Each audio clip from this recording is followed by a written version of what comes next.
ơi con nỡ chămថ្ងៃcon lo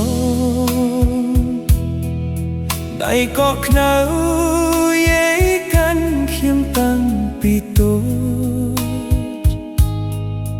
มันមានអ្វីប៉ុន្តែពេញដោយផ្ទៃមេត្តាជីវិតខ្ញុំបានរស់ព្រោះយេទេ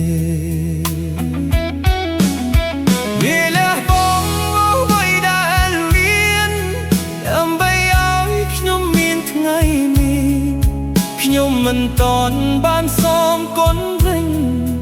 តែយាយបានទៅឆ្ងាយហើយក៏ព្រែនហូររាល់ពេលនឹកឃើញសំឡេងយាយហៅខ្ញុំរាល់ថ្ងៃឥឡូវគ្មានទៀតហើយយាយ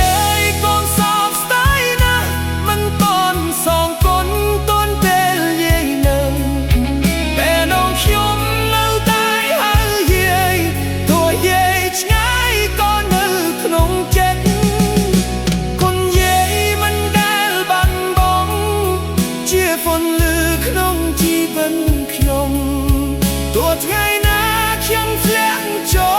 លយាយនៅតែជាកម្លាំងចិត្ត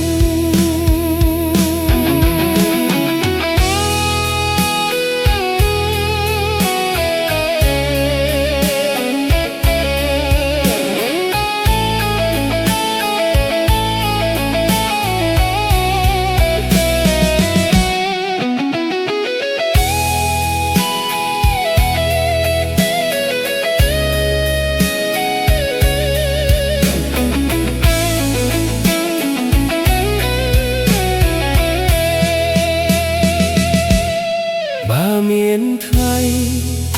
ខ្ញុំបានជួបយាយវិញខ្ញុំនឹងប្រាប់